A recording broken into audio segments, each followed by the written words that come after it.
Good morning. Welcome back to the Global Renaissance. This is Joanne Diaz. I am very glad to be talking with you this morning. I wish we were talking in person. As you know, I miss you all very much. So, just as a reminder, I'm posting these videos on YouTube because I'm hoping that you, my students, you're my primary audience always, of course, right? But I'm hoping that if you have family members who are curious about the content of our class, or any friends who you might want to share this link with so you have something to talk about, I don't know, welcome to do so. I'd be very glad for you to do that.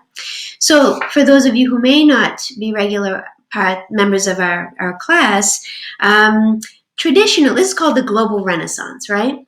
And traditionally, the Renaissance is referred to a big cultural shift that occurred roughly in the 1600s in Europe, that involved a renewed focus on the great works of antiquity and a recentering of the human experience in thought, in art, in politics, right? However, in recent years, literary scholars and historians have reframed this shift as a global renaissance in order to examine how this new thinking in Europe necessarily affected European engagements with the rest of the world. So far, and this is for my students as well, it's kind of a recap, right? So far, over the course of the semester, we've spent a lot of our time reading a variety of literary and cultural texts that focus on the encounters between Europe and the Silk Road, between Europe and the New World, heavy quotes on New World, new to Europeans, not new to the people who live there for hundreds of thousands of years, between Christians, Jews, and Muslims in the Mediterranean with the Merchant of Venice, you might recall, right? In order to understand the complex dynamics that still resonate in our globalized world in the 21st century. I could never have expected that a global phenomenon like COVID-19 would have transformed our semester in the way it has, and I'm very sorry that it has. But it is my hope that the theoretical, historical, and literary frameworks that we discuss in this course might actually help us to negotiate this very difficult experience. So today, here's what I'd like us to do. We're going to start with a writing exercise. Just as we did last week, it's unconventional for us because this is a literary studies class, but so what? These are unconventional times. And my goal with this writing exercise is to help you negotiate and process and explore what we're going through. And this week, it's going to help you with what will become your final project. And I'll explain that in a minute. And then we're going to discuss the results of your engagement with last week's poems by John Donne. And then I'll provide a brief introduction to John Milton's Paradise Lost, which I'm expecting you to read this week for your homework. And then we'll see. We'll see where that leaves us, okay? So first, let's take care of our writing exercise. We're living in a pretty disorienting time. I'm going to go to my PowerPoint slideshow right now for a moment. Thank you for your patience with my technology. We're living in a disorienting time, and perhaps the scariest part of all is that we simply do not know when this will end. We are all in lockdown. Many of us are in a real quarantine. Many of us are very worried about dear friends and family members who could be quite sick right now. And we don't know when it's going to end. And the not knowing can be scarier than the knowing sometimes, yeah? It's hard to be patient with not knowing, with uncertainty, when so many of us are worried about our jobs, about the quality of the work that we are trying to do, about the kinds of long-term effects this will have on us, on our children, on people being born this year, in hospitals all over the country. When will we go back to normal? What will normal even consist of when we return to it? However, I want you to remember what I said last week. You are very privileged people in one important way. You can read, you can write, you can imagine, you can remember. You can represent your experience on the page. You can think about what you value. This is what we do as English majors all day, every day. And it is a gift, and we are lucky to have it. So I'd like us to use that gift for what will become perhaps a part of your final project for this class.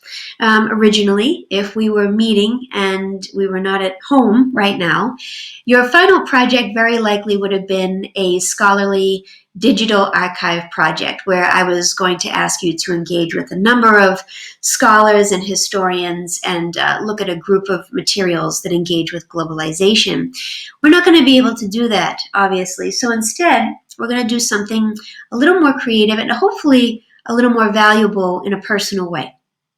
So let's look at the early modern period to see how others negotiated the complexities of illness and disease and contagion, and see how we might use their materials to inform our final projects for this course. So, to begin, I want to talk about the London Plague of 1665. Some of you may know about the London Plague, and some of you may not. In 1665, between 70 and 100,000 people died in the city of London from the plague. Just to give you a sense of how enormous that number is, it was roughly between 20 and 25% of London's population died in 1665. But what was the plague? You know, when you've taken Shakespeare classes or Renaissance poetry classes, you've heard me or scholars refer to the plague that shut down Shakespeare's theaters, constant references to it. But what exactly was the plague? Well, here's where things get interesting, right? We have this tendency to think that the bubonic plague, which some people refer to as the Black Death, was a medieval phenomenon that had occurred maybe for a few years in the mid-1300s and maybe past. The worst of that epidemic was occurring in the 1300s, but it recurred in Europe for hundreds of years. It had re-emerged and erupted in fits and spurts. So when the plague hit London in 1665, that was the bubonic plague. It started with a fever caused by a bacterial infection that came from the fleas who got it from black rats. And then the patient would get painful swellings on their neck, armpits, and groin. These were called buboes. So they would appear where the lymph nodes were. And so this is where the bubonic plague gets its name. So this suggests to me that if the bubonic plague was flaring up in Europe in fits and spurts between the mid-1300s and the mid-1600s, this was a time of real instability and uncertainty, the likes of which I'm not sure we can compare to anything. As you know, I love word origins, and so of course I was intrigued by this word plague. So I checked it in the Oxford English Dictionary, and it has ancient Greek roots. It means plague, it means blow, stroke, or wound. It's very interesting. So there were severe outbreaks of the plague that hit London every few decades. In 1592, we have evidence of a plague outbreak. 1603, 1625, 1636, and even in between those years, there were small outbreaks as well. I was thinking about this over the weekend because I've been reading newspaper articles about how the COVID-19 virus is a virus that may end up disproportionately afflicting the poor. For a variety of reasons, and that was true of the bubonic plague as well.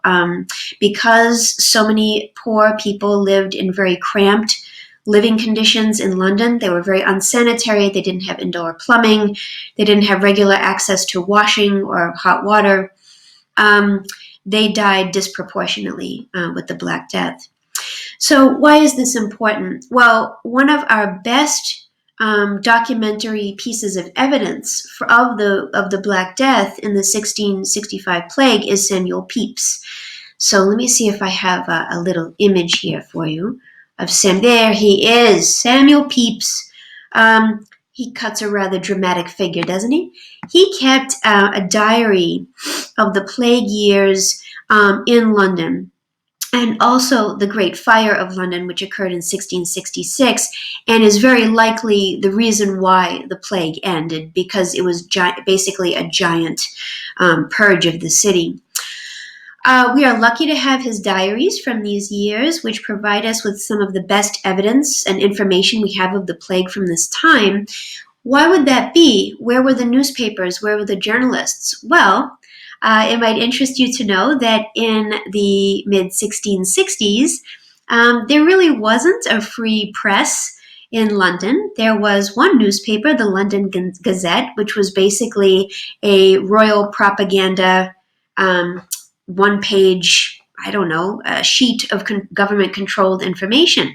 So no free press, and it wasn't in the king's best interest to truly document what was happening with the plague. So we don't really have a lot of great information about the daily lived experience of Londoners, but Samuel Pepys gives us some insight.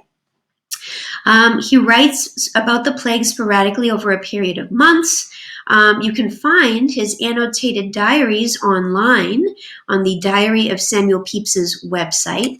I'm going to show you that website, which I enjoy very much. I love that it's, let me see if I can find it. Bear with me. Samuel Pepys Diary. Pardon me for the delay. Yeah, it's wonderful. A new diary entry appears every day at the end of each day. Here, you can look at all of his entries from his diary. You can focus in, especially in the summer of 1665 up through the end of that year and the beginning of 1666. You can click on any one of those months. For example, you can click on July, and then if you wanted to look specifically at what he has to say about the plague, you could do a little search, right? Just go here, and you could enter plague and see what he has to say about it. And there's quite a few entries, right? And I'd like for you to browse those, and I'll give you paper guidelines that explain this, but for anybody who's looking at this YouTube video, I want you to be aware of this resource, which you can scroll over any one of these location names, people's names, the plague itself. It's a wonderful resource. I'm very grateful to have it. Anyway, so we have his diary online, and if you browse through 1665, 1666, you're going to see that Samuel Pepys was actually quite a busy fellow. And actually, when he writes at the end of 1665 on New Year's Eve, he's kind of funny. He says, this has been a really rough year because of the plague, but I've actually been having a really good time. So you'll see what kind of personality evolves over these pages.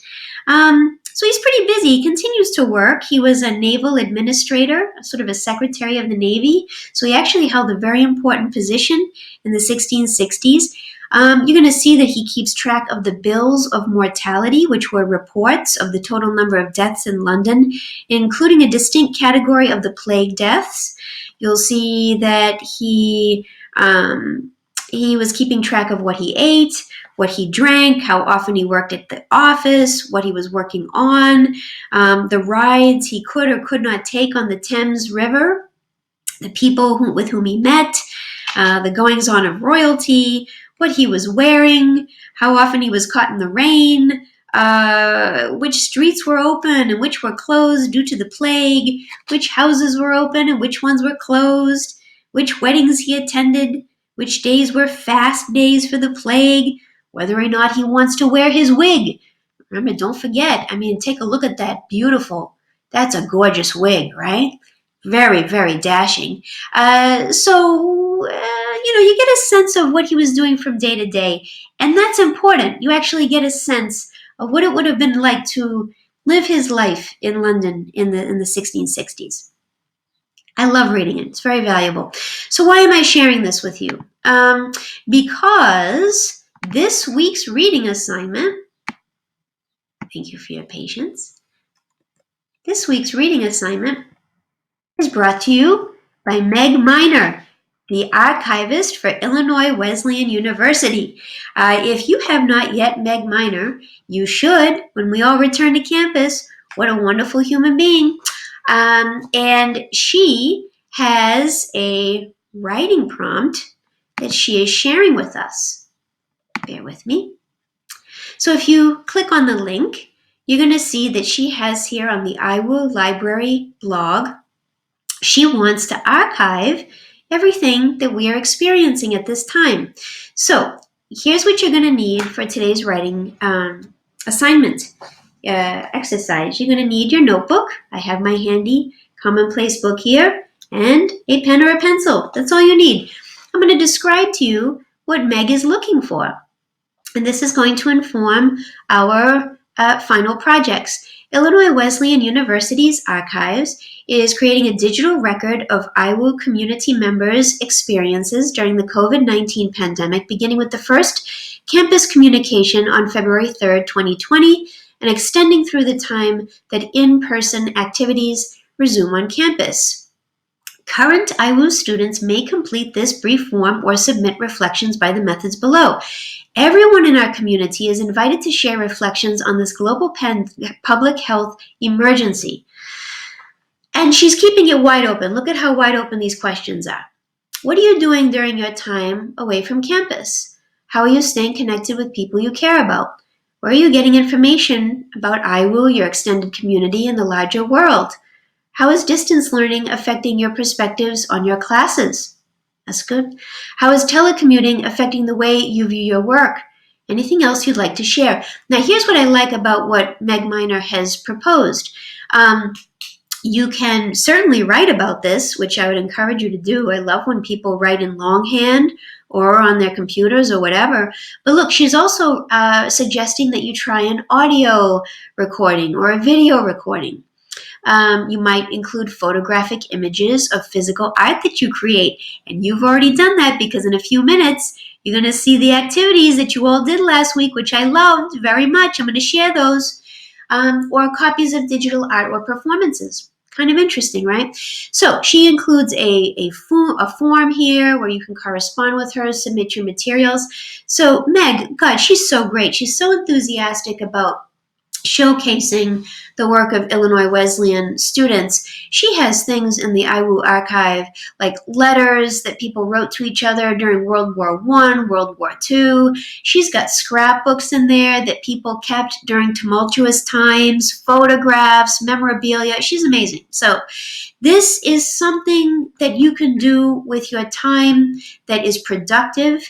It's a contribution to archival materials. It's a contribution to history. And you might be thinking, oh, what could I say that's so special? Of course you could say something special. And when I share our paper guidelines, project guidelines with you this week, basically what I'm looking for you to do is a Samuel Pepys-like diary of this COVID-19 virus as you are experiencing it. I would love for you to do, but what will that look like in the 21st century? Maybe it will, for you, look like longhand diary entries. Maybe for you it will be a video series. Maybe for you it will be an audio podcast. Maybe for you it will be a documentary photo series that you annotate with commentary of some kind. I don't know. I want you to be free to do what you want. I've already told you that you are getting an A in this class as long as you try hard and do what I'm asking you to do. These are extraordinary times, so why not do something extraordinary and surprise ourselves? So that's what we're doing. So for the next 3 minutes, we're going to do a very brief writing exercise. Ready? Let me get myself out of the way here. I'm going to take one of Meg Miner's prompts and we're going to tease it out and spend 3 minutes writing about an answer to just this question. How are you staying connected with people you care about? Be as specific as possible. What do they sound like or look like? Are you using a phone to talk with a grandparent who has a landline, for example? A phone to use video conference technology? How does it feel? Be specific. And here's another question, and I know I've got an answer to this one for myself. If you are struggling to stay connected, make a list of 3 people you should contact and how you will contact them. Again, be specific. Tell me about your relationship with them. Tell me about how you plan on reaching out to them. And I will know that you watched this video if you send me the results of this writing exercise via email. That's for my students. But of course, if others want to write to me, they may. Okay, I'm going to open up to a blank page in my Commonplace book. I am going to set my timer for 3 minutes. And I want the key to success with all of these writing activities is specificity, vivid description. Ready? Go.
Oh, that was 3 minutes. Wow, that went quickly for me. That felt short. That made me want to write more. I got a list of some interesting things that I hadn't even thought about this. Well, I thought about them when they were happening, but I forgot to record them. One thing that I recorded was that I had a nice video conference with my dear friend Grace. She did a series of writing activities for her nephews and nieces, and she included my son in that wonderful writing activity. And that was a really fun way for us to connect and just put our minds on something else besides the news. And I was very grateful for that. And so I'm glad I wrote that down, because now I'll remember it when I look back on that journal entry. I hope that if you did this writing activity, this is how I'll know that you did the homework. You're going to send me a little JPEG of whatever you wrote, and I'll love it, and I'll check it off in my book. You'll get an A in the class. Everyone's happy. I'm happy. Your mother's happy. You're happy. You get on the dean's list, the whole thing. Yes? Good.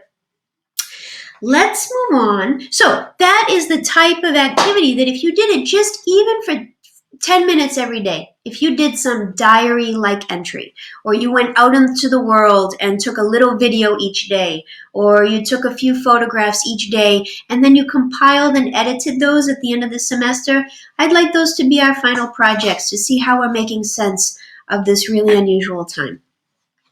I'm now going to shift to the non-paper poetry projects that I asked you to do this past week.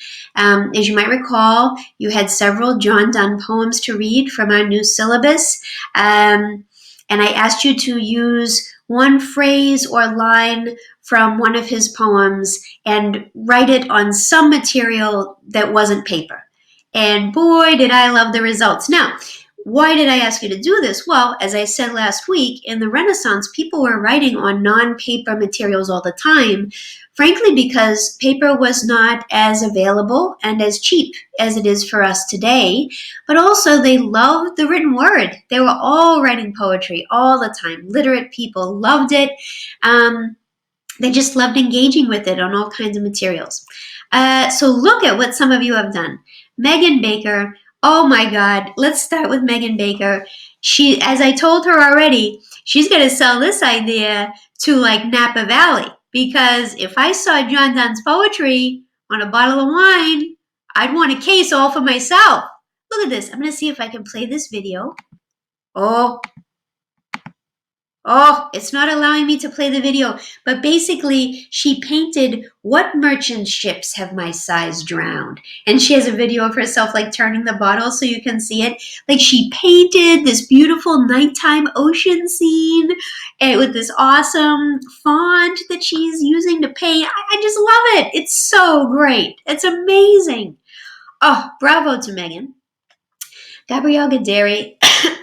This is awesome because women in the Renaissance were using embroidery all the time to write different bits of commonplace wisdom, different fragments of poems, of religious verse from the Psalms and from Proverbs. So this feels really, really Renaissance to me. Look what she did. "For God's sake, hold your tongue and let me love." Well, now Gabrielle can add embroidery and stitching to her resume. Look at her go. Isn't that magnificent? I can't even imagine how long it took to plan that out and do that work. It's very sweet. Very, very nice. This is Ali Wiegand. This is an excerpt from John Donne's to Sir Henry Wotton. "Be thine own palace, or the world's thy jail." Dang, that's fantastic. John Donne, the hotness. I love him.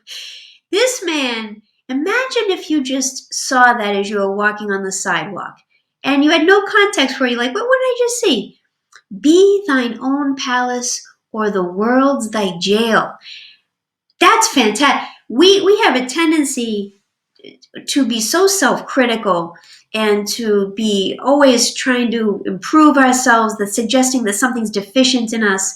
But what if you are your own palace, and just in being who you are, you have everything you need. But you don't just have everything you need, you're a palace. That means that you have even more than what you need, that you are a rich, ornate, splendid, magnificent thing.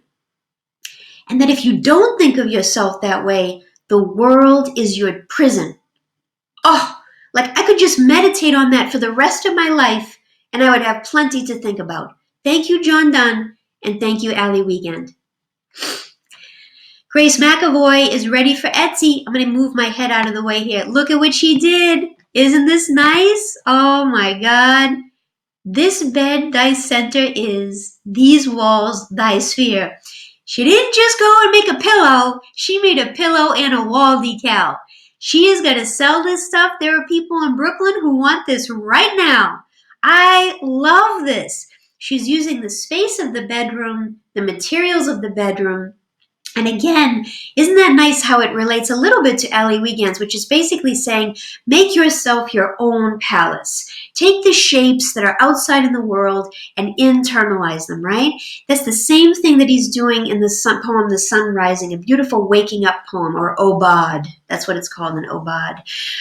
This bed thy center is. Not that the outside world is not the center of things. This is the center of things, right where you are. And these walls are the world. This is the globe, not all that stuff, all those worldly affairs out there.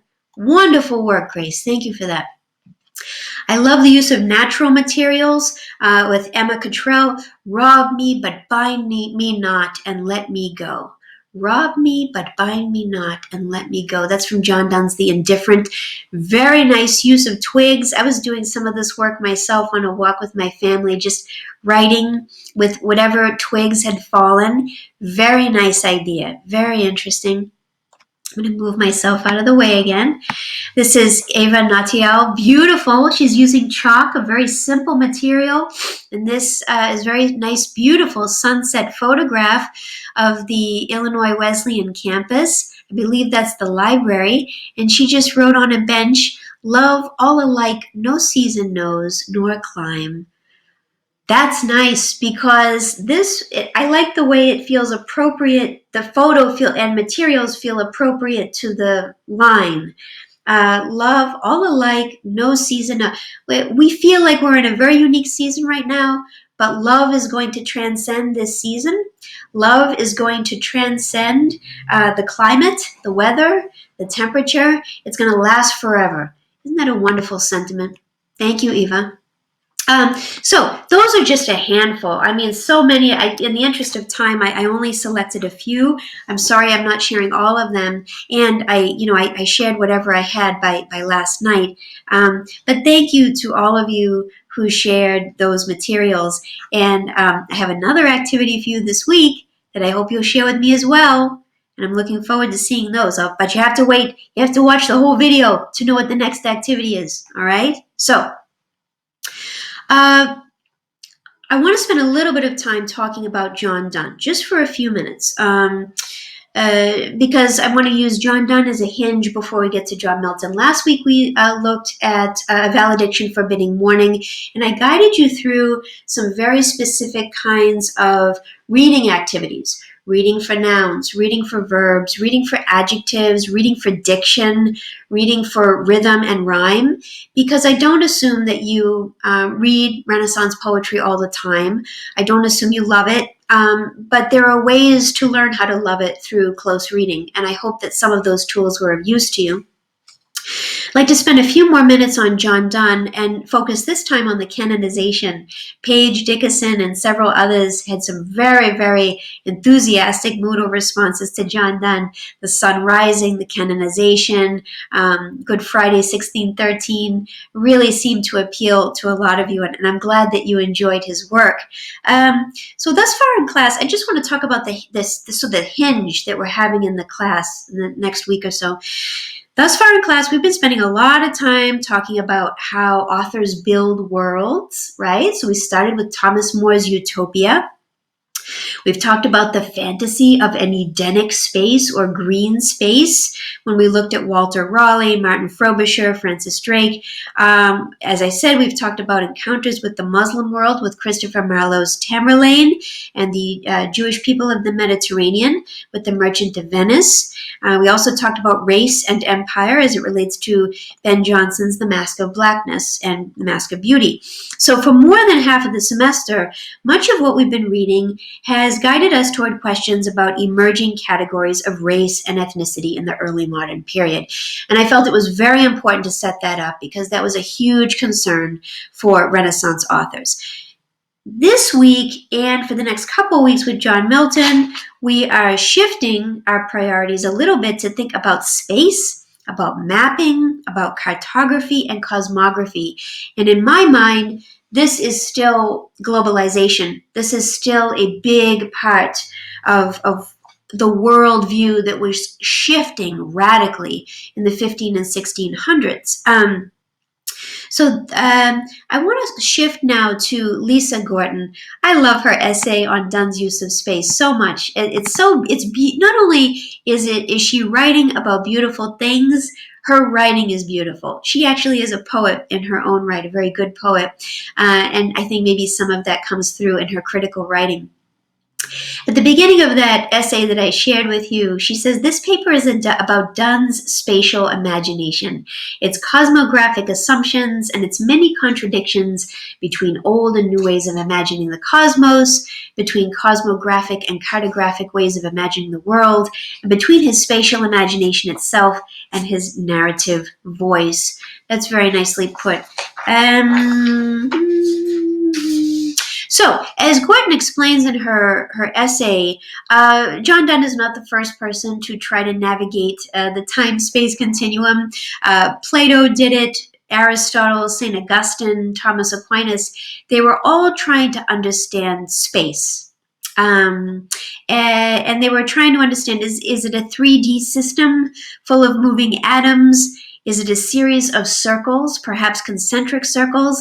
And as Gorton says, this was an idea or a framework that really appealed to St. Augustine and Thomas Aquinas, because for them, that allowed them to think about a kind of balance in the world and a relationship with God in a Christian context that made sense. So, of course, during John Donne's lifetime, people were grappling with the giant paradigm shift in systems of circles, right? So, just to provide context for this, this gives you, this is an illustration. I'll move myself over here. This is an illustration from Ptolemy's geocentric model of the universe. This was drawn in 1539 by Petrus Appianus. And this was the model that before the era of globalization, of colonization, of radical discoveries of the universe, especially through the telescope with Galileo and his contemporaries, this was the model that most people understood to be true, a geocentric model where Earth is at the center of the universe. If God made the universe, and if God made us as stewards or custodians of that universe, then that means that surely we must be at the center of the universe. And that was a paradigm that held for centuries. And then slowly, and this took a long time, and there was a lot of really serious controversy about it, Copernicus, in his book on the revolutions of the heavenly spheres in 1543, he proposed this series of concentric circles. This is the heliocentric model of the universe, where Sol, the sun, is at the center. You can see how problematic this would have been for Shakespeare and his contemporaries and John Donne, because of course they lived in a Christian world in which, as I say, God was the king of all, and we were his stewards on earth, which was supposed to be the center. So if earth isn't at the center, what else has been decentered? This was, again, a very unstable, decentering time. Very, very important.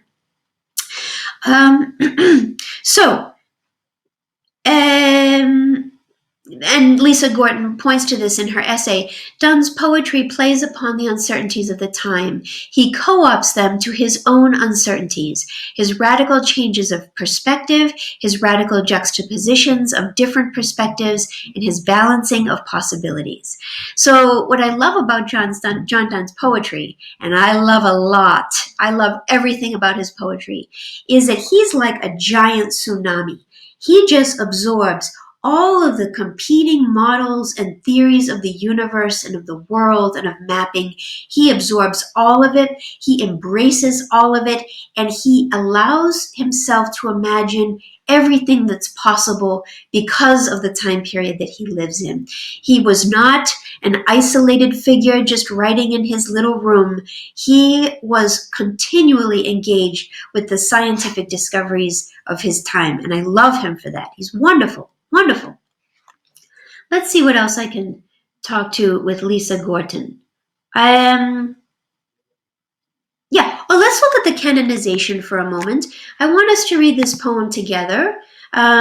because it's one of my all-time favorite poems. And as I do, when I read a poem, I'm constantly marking it up. I'm making all kinds of notes and whatnot. And so I might be alluding to those notes. So I'll read it once aloud, and then we're going to go through the poem briefly. And last week, I gave you 1,000 different tools to use when reading a poem, right? This week, I just want to look at his sentences, his sentence length, how he uses them against the stanza. That's just a very simple question, but I love asking it because it teaches me a lot about what poets do. So this is his wonderful poem, The Canonization. And as you know, when he refers to canonization, he's referring to the canonization of saints. He's referring to the notion that he and his partner, his lover, could be like saints just because of their love affair. Isn't that wonderful? The canonization.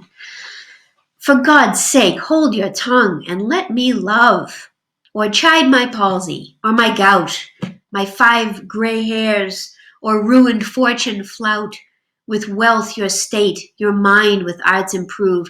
Take you a course, get you a place, observe his honor, or his grace, or the king's rail, or his stamped face contemplate. What you will approve, so you will let me love. Alas, alas, who's injured by my love? What merchant ships have my sighs drowned? Who says my tears have overflowed his ground? When did my colds a forward spring remove? When did the heats which my veins fill add one more to the plaguy bill?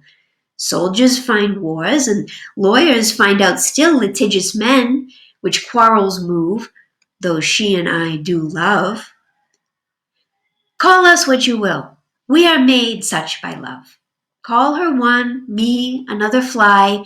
We're tapers too, and at our own cost die, and we and us find the eagle and the dove. The phoenix riddle hath more wit by us. We two being one are it. So to one neutral thing, both sexes fit. We die and rise the same, and prove mysterious by this love. We can die by it, if not live by love, and if unfit for tombs and hearse our legend be, it will be fit for verse. And if no piece of chronicle we prove, we'll build in sonnets pretty rooms. As well, a well-wrought urn becomes the greatest ashes as half-acre tombs, and by these hymns all shall approve us canonized for love.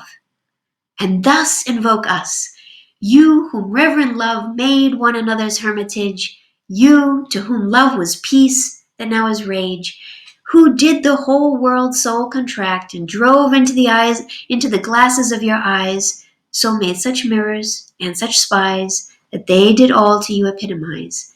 Countries, towns, courts, beg from above a pattern of your love. Ha! He's so good. He's so good. Oh my gosh.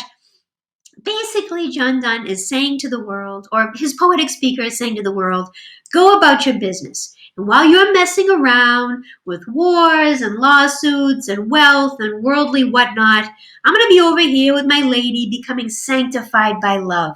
This is a beautiful thing that he does all the time.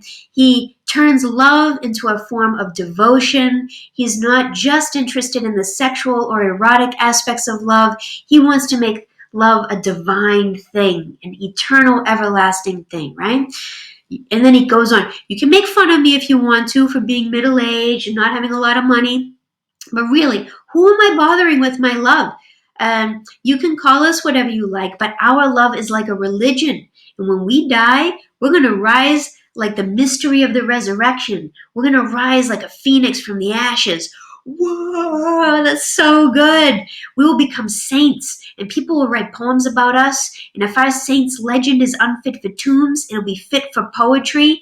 And if we are not part of the historical chronicle, we'll build pretty rooms out of sonnets. And through these poems, everyone is going to approve of us as saints, and they will pray to us for a pattern of our love. They'll see us as a pattern that they should emulate. I mean, what else is there to say? Who would not fall in love with this guy? I know I have. I mean, I know he's like, I'm 400 years too late, but come on. He's fantastic. We don't have a lot of time to go through all the ins and outs of this poem that I love so much. But just notice how I read the poem, which was I kind of dramatized it, but I wanted to show you in my reading how easy it is to read this poem because of the way he writes it. Because I know that his first stanza, and a stanza is just a group of lines separate from other groups of lines in a poem, and it comes from the Italian for room. Isn't that nice? So in this room of the poem, it's one whole sentence. So if I know that as a reader, I know that my voice has to follow through to the end of the sentence, and that bombastic command, for God's sake, hold your tongue and let me love. That's a nice dramatic situation at the beginning of the poem that already tells me he's defiant. And it already tells me that someone is trying to tell him what to do with his life and trying to talk to him too much. He's saying, please shut up. Stop talking. Just let me love. That's great. He's so good. He's so good. But then in the second stanza, and this shows you what a master he is. He's just magnificent. The variety of his sentences is what interests me most. So he's got a whole sentence in that first stanza. Look at the second stanza. Alas, alas, who's injured by my love? That's one sentence or question. Look how many questions he has. What merchant ships have my sighs drowned? Who says my tears have overflowed his ground? When did my colds a forward spring remove?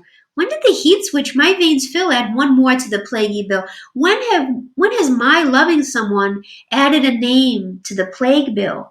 Oh boy, so this is a reference to the plague that we were just talking about. He's saying no one has ever had to die because I'm loving this woman. Soldiers find wars and lawyers find. So I love the insistence of all of those questions piled up against each other. I also love how short the sentences are and how they are juxtaposed against the length of that first big sentence in stanza 1. And then, then he varies the sentences again. We have a long-ish sentence there, and then we have a nice couplet there, a nice short sentence here, short sentence here. And there he's really trying to remind us of aligning sounds through rhyme with these shorter sentences, right? We die and rise the same and prove mysterious by this love. Remember in this time period that vowels might have sounded a little bit different. So prove and love might have sounded more similar, but for us they are a slant rhyme. We die and rise the same and prove mysterious by this love. The idea that love could be a kind of proof. Isn't that wonderful? I love this guy. He's thinking in all ways about how to align sound and sense. And then he goes back to the big, long sentence, right? And he really wants to push on the idea of not only how their love is sanctified, but by how poetry can continually immortalize them.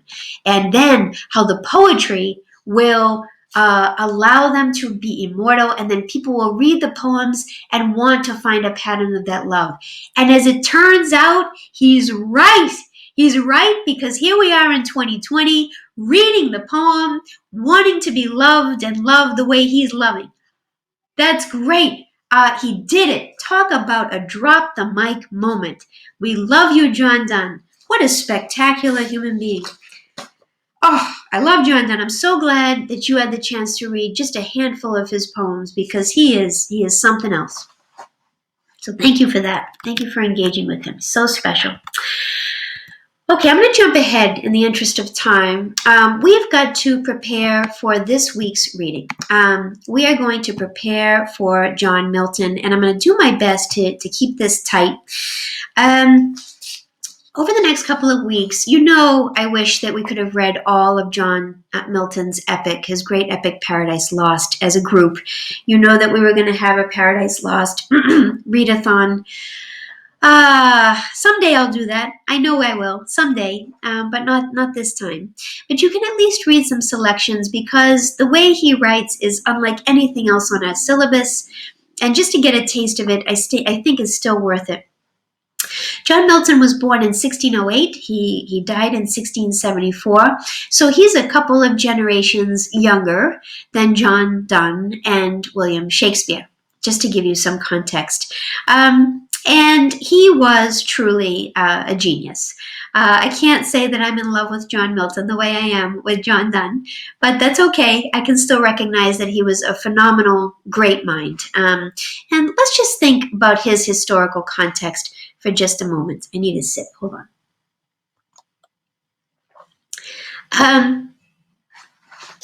I included this engraving by Auguste Doré. He was a great engraver and illustrator in the 1800s, and he created an illustrated Paradise Lost. And I will share with you the engravings. They're available for free online as high-quality JPEGs. Oh, they're so dramatic and stunning. This is a great engraving of Satan as he's flying toward paradise. It's so good. Wait till you see them. They're so good.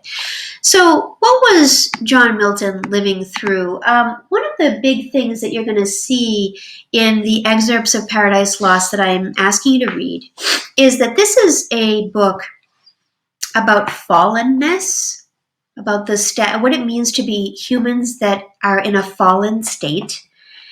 It's also about disobedience. It's also about power and who's in power and how we challenge power.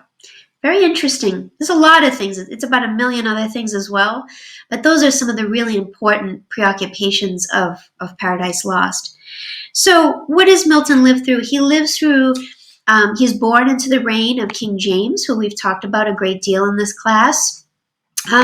King James's son was King Charles, and he's important for us to be aware of because, unfortunately, he was a very problematic ruler. When King James dies in 1625, he's succeeded by his son Charles. Charles was not a big fan of representative forms of government. He dissolved Parliament 3 times in 1629, and then he had 10 years of quote-unquote personal rule without Parliament until 1639. He also had a Catholic wife, which in this time period was not a terribly popular decision. And then in 1649, he is decapitated and in an execution. And this was a very traumatizing thing. Even people who are opposed to King Charles and his policies and his despotism were really concerned about this execution. Oliver Cromwell was in charge of things. We could talk about that next week a little bit, for a period of time in the 1650s. And then in 1660, there's the restoration of King Charles II. So when you hear the word restoration, and if any of you are taking Professor Chapman's long 18th century class in the fall, you'll hear a lot about the restoration. It basically means the restoration of monarchical power in 1660. I'm blasting through this historical material. I don't want to, but in the interest of time, I'm doing it because they are a part of what makes John Milton John Milton. This very unstable time leads Milton to ask questions about power. What is the ultimate source of political power? What kind of church government is laid down in Scripture and therefore ought to be settled in England? What should the relationship be between church and state? These were things that concerned him quite a lot. And when you read Paradise Lost, it's like being inside John Milton's brain. And I want to show you a few other things. Oh, there's Oliver Cromwell. God help us. We'll talk about him next week a little bit. This is Charles II, who was the son of Charles I, who was executed, and he was the one who in 1660 was restored to monarchical power. And when he was, there was also a restoration of parliamentary power as well. Here's Galileo. He was a contemporary of John Milton's, and in fact, they met. And John Milton was fascinated with Galileo's innovations and discoveries. And of course, Galileo was a genius, just like John Milton. I would have liked to have been in on that conversation.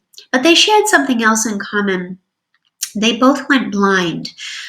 So John Milton had a certain kind of cataract that led to his blindness. Galileo, because he had stared so much through his telescope at the sun, had another form of blindness.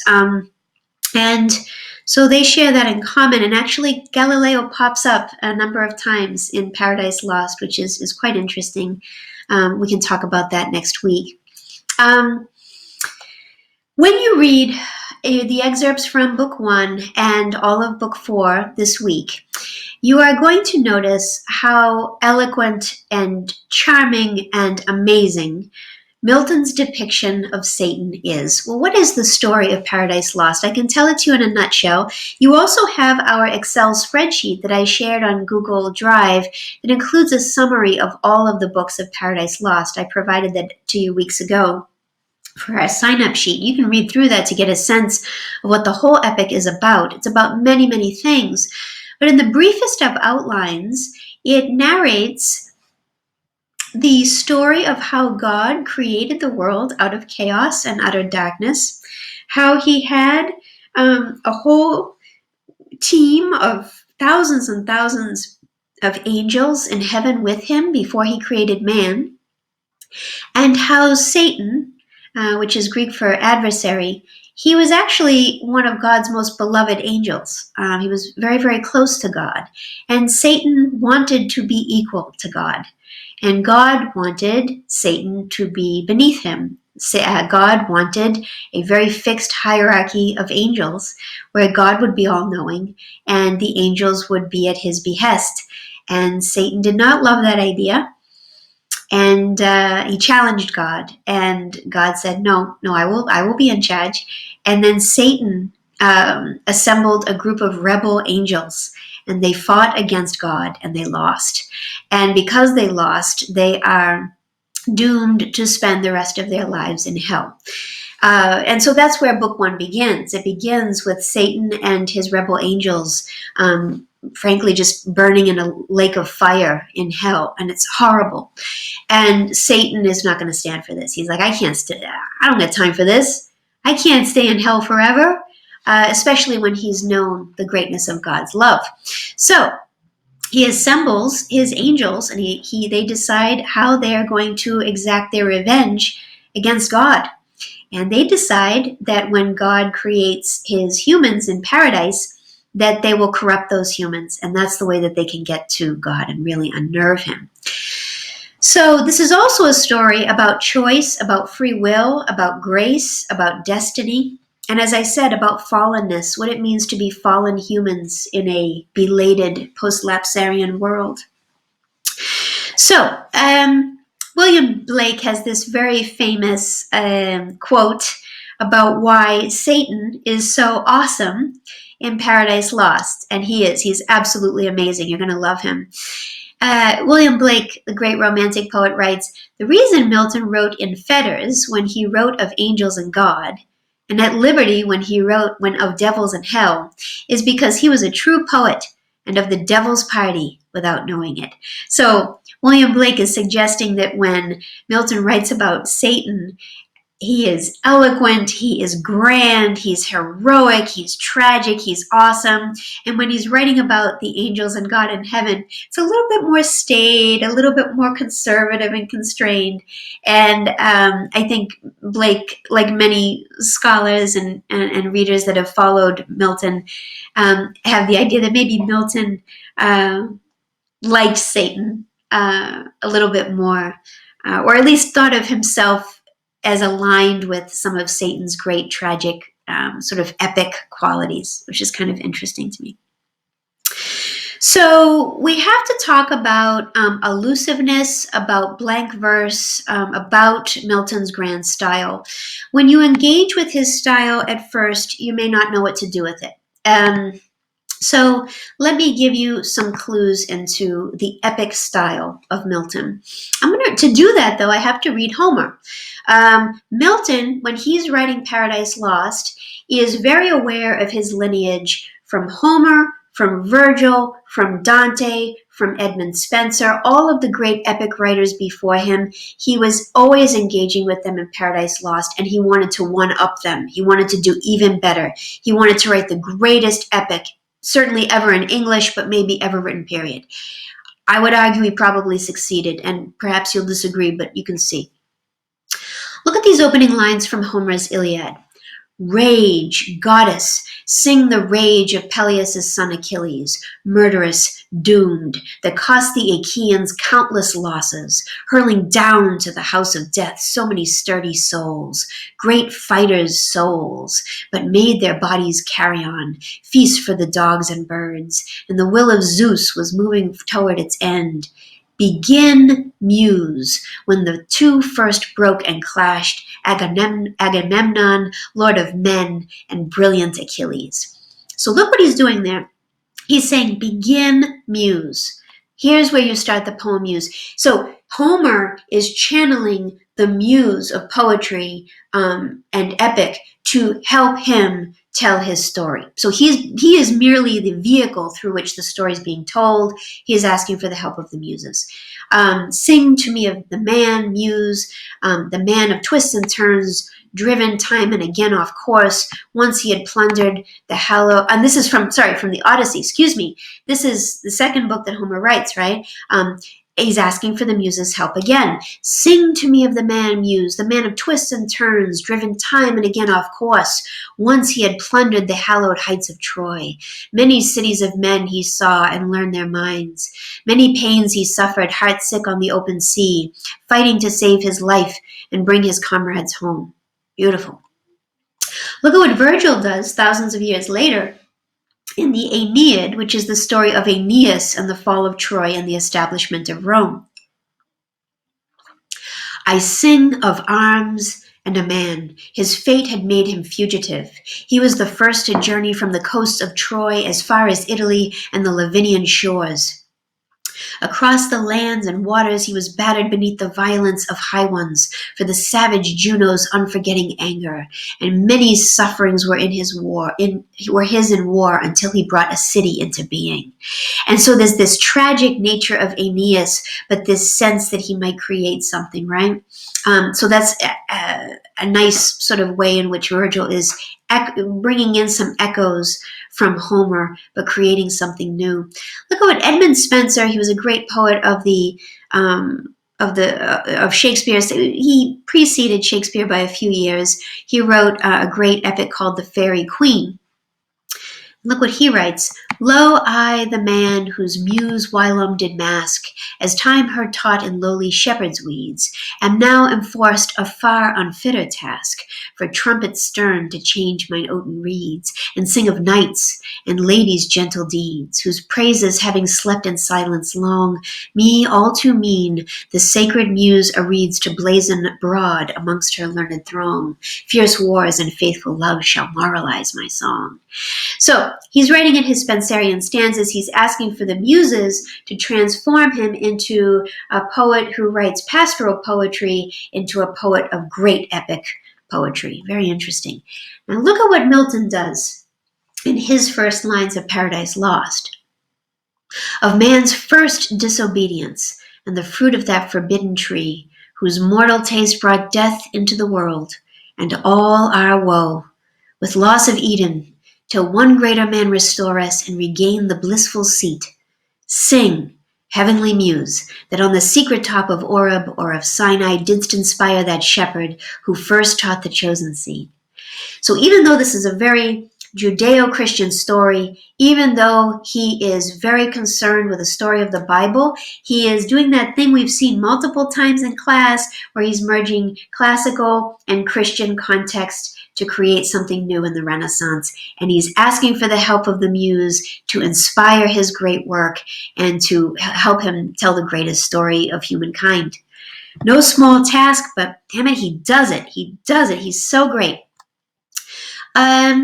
Yeah, so we begin in book one with the fall of the rebel angels. As I say, they're in this fiery lake. This is a wonderful Hieronymus Bosch painting of the fall of the rebel angels. Imagine them all insect-like falling into this fiery lake of hell. What a wonderful rendition that is.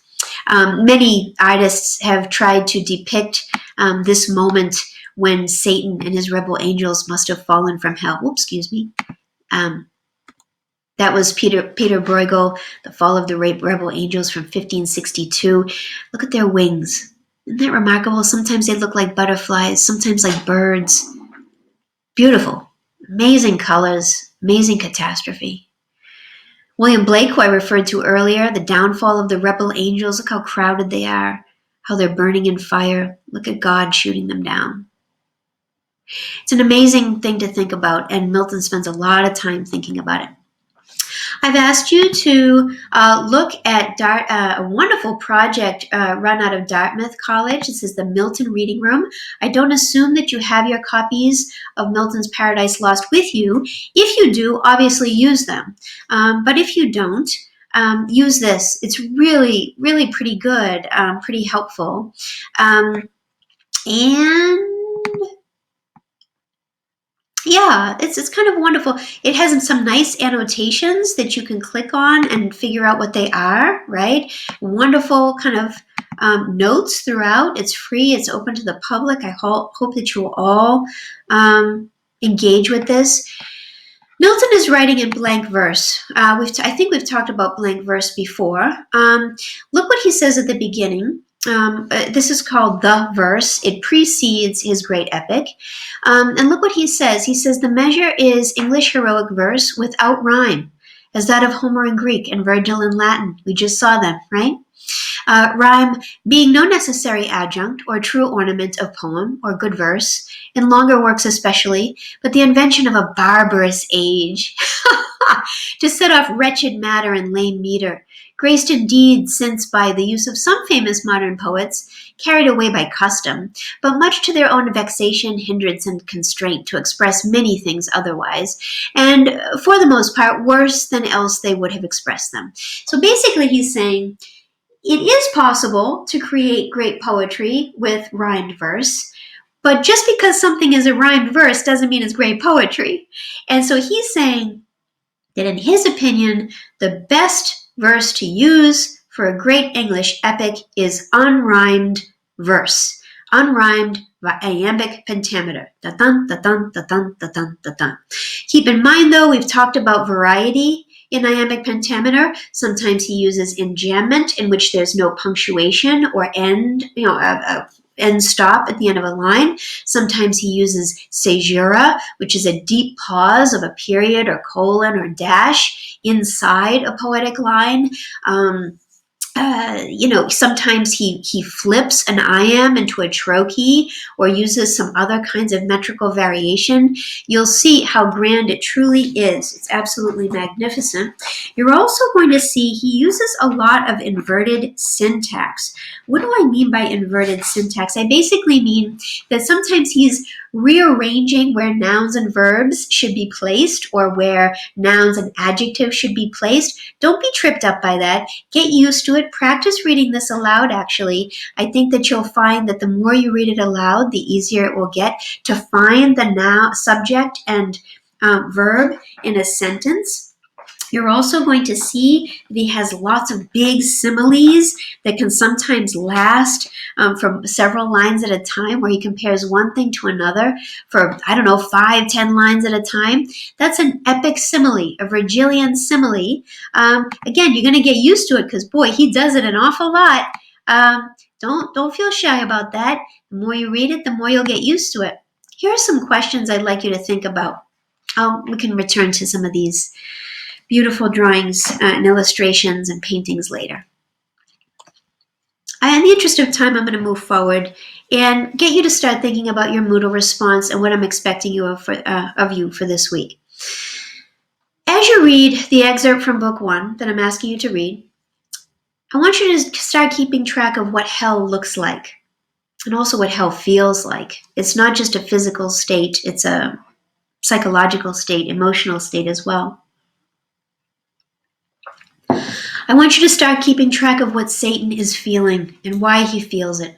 And how does he rouse his troops, his fellow rebel angels? He's their captain. How are they his soldiers? How does he rouse them? What kind of rhetoric does he use? And as you read all of book 4, and it's a magnificent book, I need you to ask yourself some simple questions that actually have some complicated answers. Why is Satan full of despair? What does Eden actually look like? At least in Milton's view. We only get a tiny little bit of what it looks like from the book of Genesis, but what does Eden actually look like? What do Adam and Eve look like? When Adam speaks to Eve, what do you notice? When Eve speaks to Adam, what do you notice?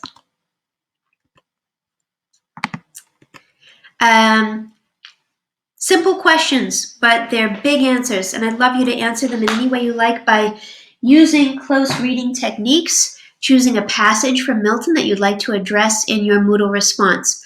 So what's the homework for this week? Go to watch my YouTube video. If you're at the end of the video right now, that means you did a big part of your homework. You're done. Check it off the list. What else do you have to do this week? You need to read Genesis, the book of Genesis from the Hebrew Bible, the Old Testament, chapters 1 through 3. This is very brief. Many of you who might have grown up in a Protestant tradition or a Judeo-Christian tradition may be quite familiar with Genesis.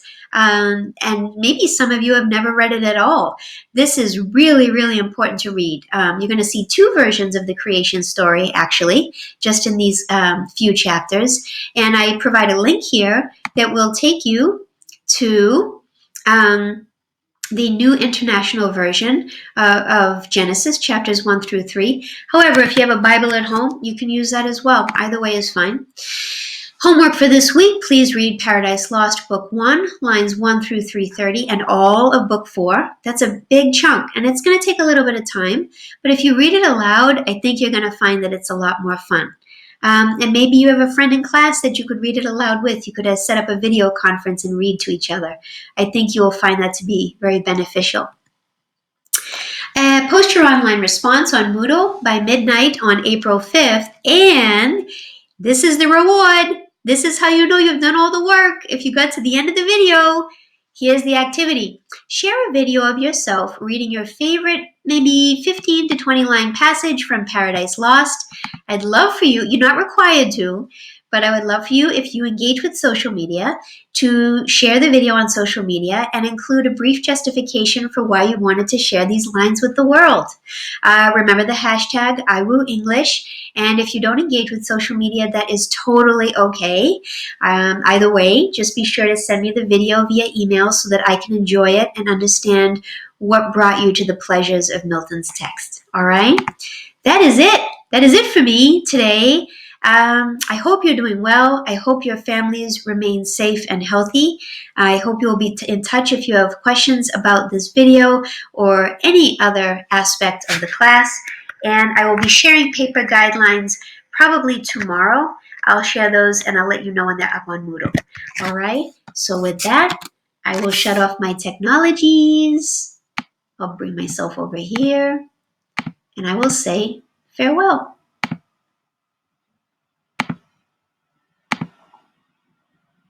Oops.